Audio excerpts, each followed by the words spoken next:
Assalamualaikum warahmatullahi wabarakatuh, sahabat semua. Sekarang ni berlaku peperangan di antara Palestin dan rejim Israel. Yang mana kita telah maklum bahawa rejim Israel terus-menerus merampas tanah suci Palestin. Jadi rakyat Palestin bangkit untuk mempertahankan tanah air mereka. Semoga Allah memudahkan urusan saudara kita di sana.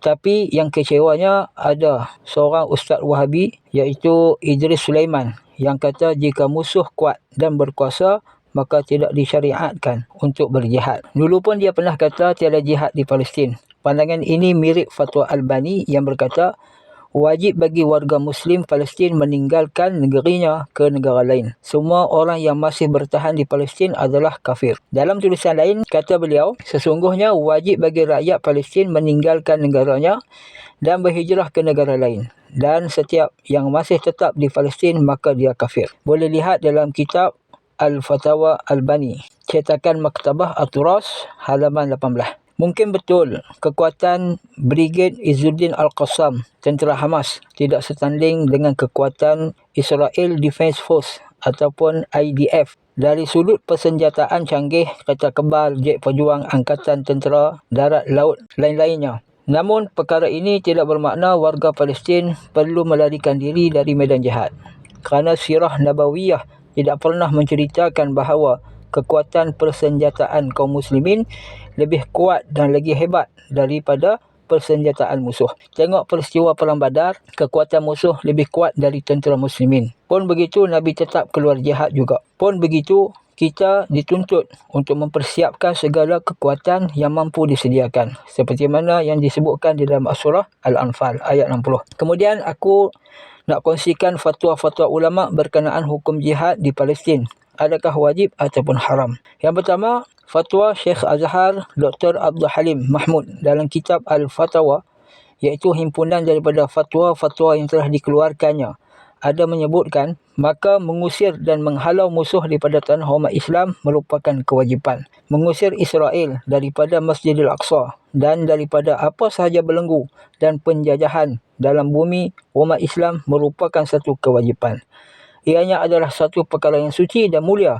Bahkan wajib fardu ain ke atas semua umat Islam. Boleh lihat dalam kitab Al-Fatawa oleh Syekhul Akbar Al-Imam Abdul Halim Mahmud, jilid 2, muka surat 114 hingga 115. Yang kedua, ulama Al-Azhar telah mengeluarkan fatwa pada tahun 1947 wajib berjihad untuk melindungi Masjidil Aqsa dan menyelamatkan Palestin.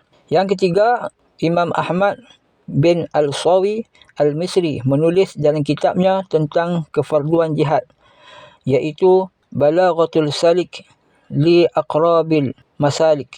Di sisi pendapat mazhab Maliki, berjihad pada jalan Allah Ta'ala untuk meninggikan agamanya adalah fardu kifayah, iaitu apabila telah melakukannya sebahagian daripada umat Islam, maka telah gugurlah kefarduan ke atas mereka yang lain. Akan tetapi ianya akan menjadi fardu ain ke atas semua umat Islam sebagaimana kefarduan solat dan zakat sekiranya musuh menyerang negara Islam. Fatwa yang keempat, Imam An-Nawawi dalam kitab Al-Manahij yang dikarang di sisi pandangan mazhab Syafi'i.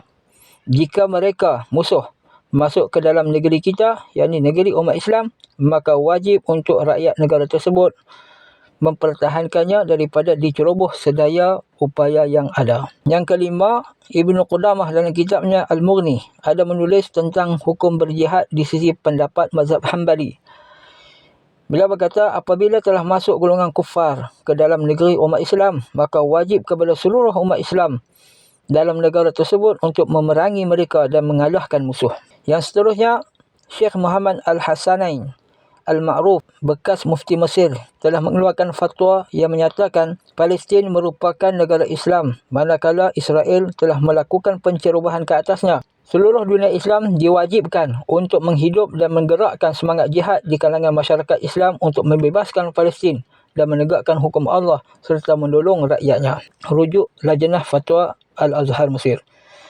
Dan banyak lagi fatwa-fatwa yang mewajibkan rakyat Palestin bangkit melawan rejim Israel. Fatwa yang dikeluarkan oleh Albani dan kenyataan Ustaz Wahabi ini adalah sangat pelik. Adakah rakyat Palestin tidak boleh mempertahankan hak mereka? Adakah mereka kena menyerahkan tanah air, harta dan nyawa mereka kepada rejim Israel? Ini sangat pelik. seperti mana yang dikatakan oleh Dr. Muhammad Said Ramadan Al-Buti. Kata beliau, Syekh Nasiruddin Albani mengejutkan rakyat sebelum beberapa bulan dengan fatwa yang pelik. Kata ini diambil daripada buku Perselisihan di dalam Islam, Al-Jihad fil Islam, edisi kedua, Darul Fikir, Damashq, Syria, 1997. Bahkan ada ulama salafi asal Saudi, Syekh Saleh Al-Luhaidan, berfatwa haram demonstrasi dalam rangka membela Palestina. Syekh Saleh Al-Luhaidan, Ketua Majlis Al-A'la li Al-Qadha Arab Saudi, berfatwa bahawa demonstrasi yang terjadi di jalanan Arab untuk membela warga Gaza termasuk membuat fasad fil ardi, iaitu kerosakan di muka bumi. Maka beberapa ulama termasuklah Wahbah Az-Zahili mengatakan bahawa fatwa Luhaidan yang telah disiarkan oleh Akhbar Al-Hayat sebagai perkataan yang amat memalukan bagi dunia Islam.